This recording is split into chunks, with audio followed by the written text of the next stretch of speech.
வணக்கம். தெளிவும் குருவும்.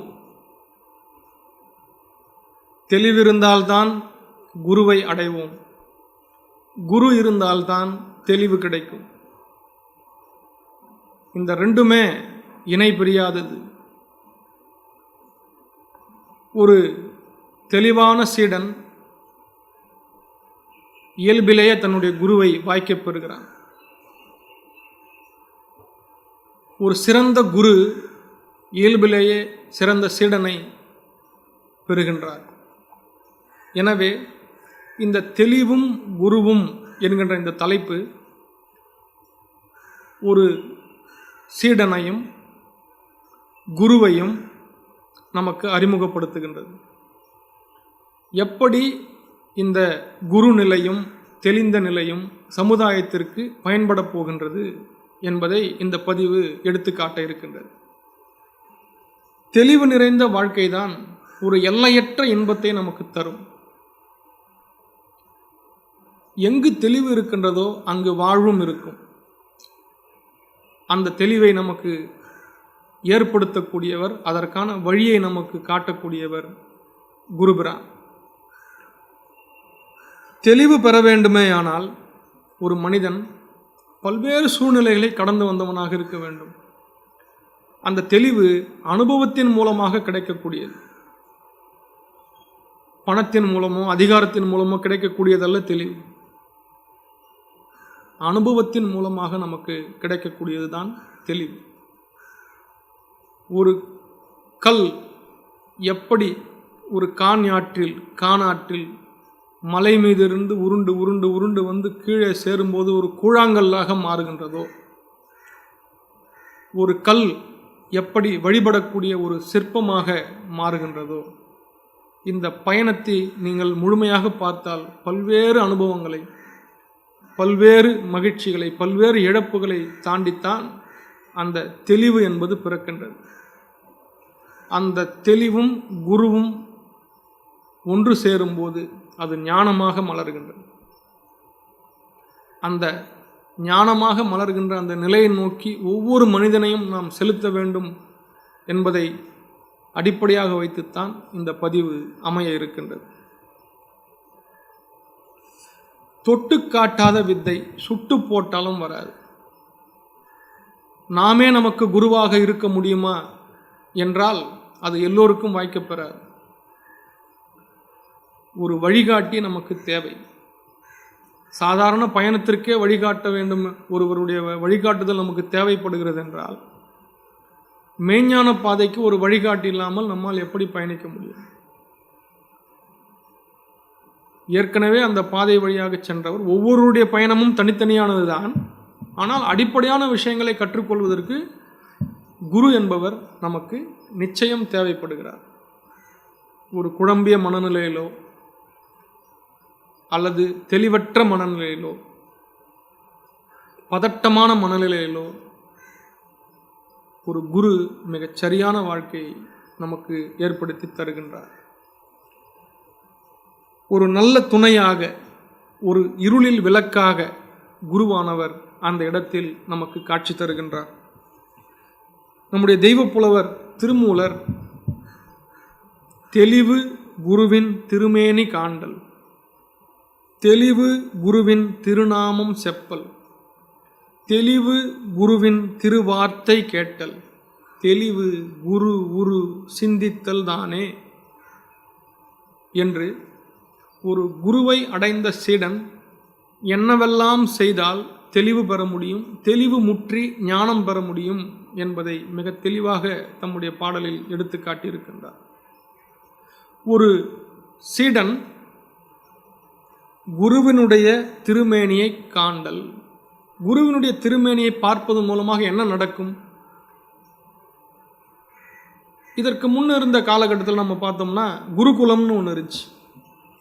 ஒரு சீடன் தன்னுடைய வாழ்நாளில் ஒரு குறிப்பிட்ட பகுதியை அந்த குருவோட முழுமையாக கழிப்பான். வழிகாட்டி என்கின்ற நிலையில் நாம் குருவை வைத்து பார்ப்பதற்கு திருமூலர் மிகச்சிறந்த ஒரு பாடலை நமக்கு அருளி இருக்கின்றார்.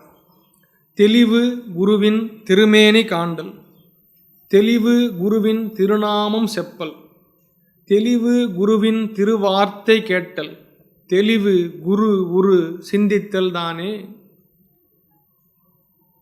அந்த காலத்துலாம் பார்த்தீங்கன்னா குருகுலம் இருந்துச்சு. ஒரு குரு இருந்தார்னா அந்த குருவுடன் அந்த சீடன் தன்னுடைய வாழ்நாளில் ஒரு குறிப்பிட்ட ஆண்டு காலம் அவருடனே இருப்பார்.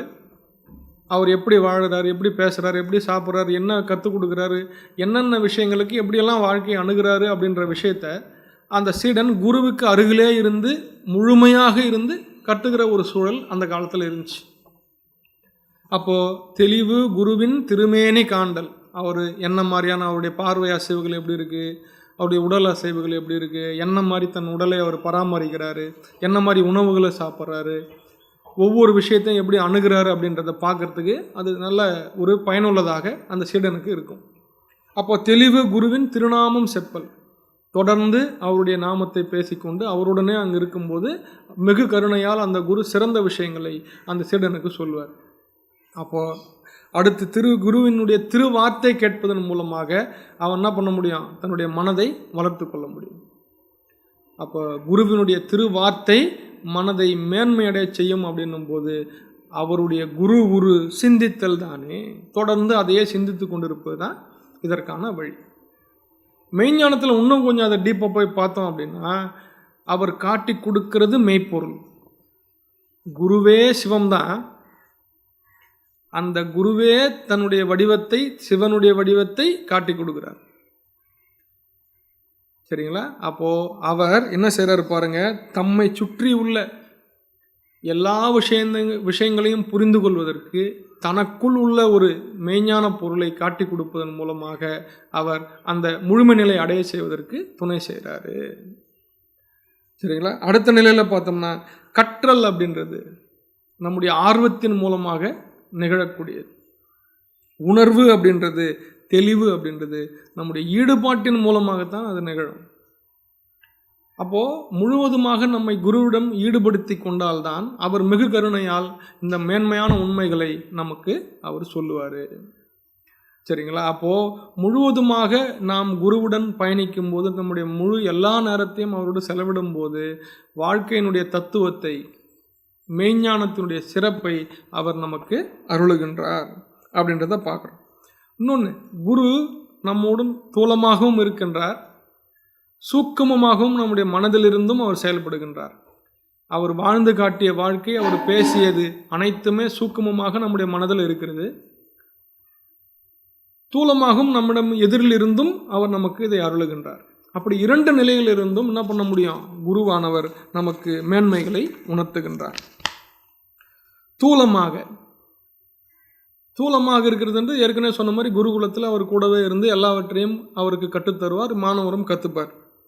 சூக்கமமாக அப்படின்னும் போது அவருடைய திருமேனியை பார்த்ததன் மூலமாக, அவருடைய நாமத்தை செப்பியதன் மூலமாக, அவருடைய திருவார்த்தையை கேட்டதன் மூலமாக, அவர் உருவையே சிந்திப்பதன் மூலமாக நம்ம மனசில் ஒரு உணர்வு ஏற்படுது இல்லைங்களா, அது சூக்கமம். அவர் நம்ம அருகில் இல்லாவிட்டாலும் அவர் சொன்னது எப்போ நம்ம கூட இருக்கும். இவர் நம்ம பைபிளில் இயேசுநாதர் சொன்ன மாதிரி, நான் அழிந்து போனாலும் என் வார்த்தைகள் அழிவதில்லை என்று சொன்னது போல சூக்குமமாகவும் குரு நம்மிடமிருந்து நம் உள்ளிருந்து நமக்கு வழிகாட்டுவார்.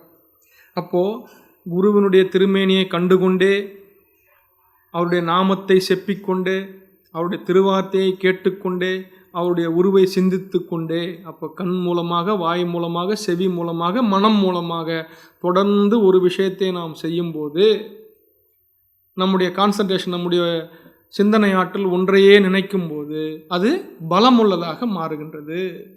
அதுதான் இதுக்குள்ளே இருக்கிற உளவியல். அடுத்து பார்த்தீங்கன்னா சூக்குமமாக அப்படின்ற தலைப்பில் திருவடியே சிவமாவது தேரில், திருவடியே சிவலோகம் சிந்திக்கில், திருவடியே சிவகதி அது செல்கதி அது செப்பில், திருவடியே தஞ்சம் உள் தெளிவார்க்கே. சரிங்களா? அப்போ அந்த திருவடியை குருபுரான் நமக்கு காட்டி கொடுத்த அந்த திருவடிக்குள்ளாகவே நம்முடைய கவனத்தை வச்சுக்கிட்டு உற்று உற்று பார்க்க ஒளிவிடும் மந்திரம், பற்றுக்கு பற்றாய் பரமன் இருக்கும் இடம், சிற்றம்பலம் என்று நானும் சேர்ந்து கொண்டேனே என்று சொல்வது போல குருவானவர் சூக்குமமாக சொன்னவற்றையும் நாம் என்ன பண்ண முடியும், உணர்ந்து கொள்ள முடியும். சரிங்களா? அப்போது திருவடி பேர் என்பது திருவடி தான் குரு, குரு தான் சிவம். அப்போது இது எல்லாமே தொடர்புடையது. நம்மை அந்த நிலையை நோக்கி நம்ம இட்டு செல்லும். சிவமாவது நீ பார்த்துக்கணும், சிவலோகமும் அதையே சிந்திக்கணும், செல்கதி அதுதான் அப்படின்றத நீங்கள் நினைக்கணும்.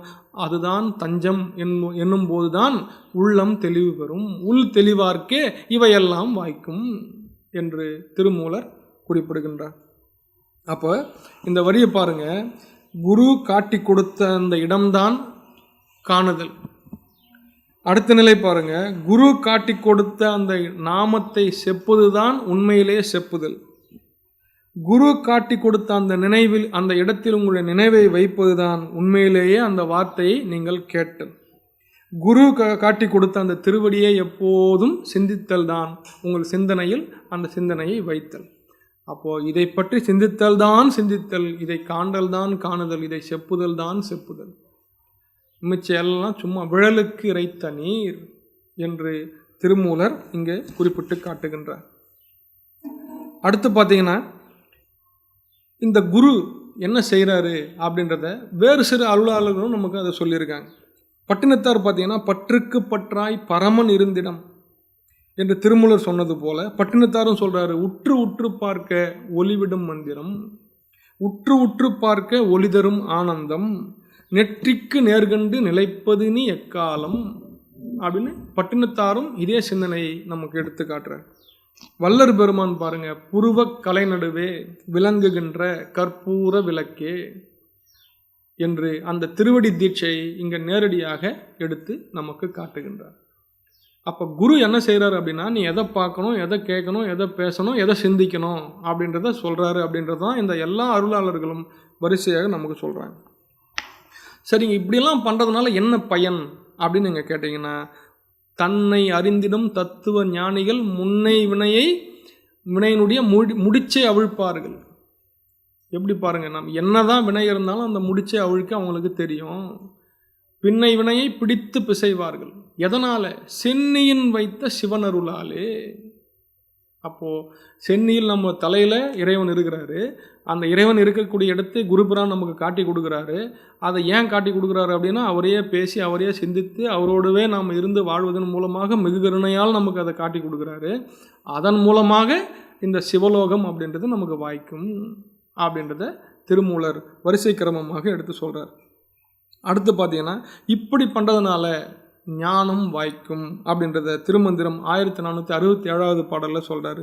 ஞானத்தின் மிக்க அறநெறி நாட்டில் இல்லை, ஞானத்தின் மிக்க சமயமும் இல்லை, ஞானத்தின் மிக்கவை நன்முக்தி நல்காவாம். ஞானத்தை தவிர வேறு எதுவுமே நமக்கு முக்தி தராது. ஞானத்தின் மிக்கார் நரரின் மிக்காரே.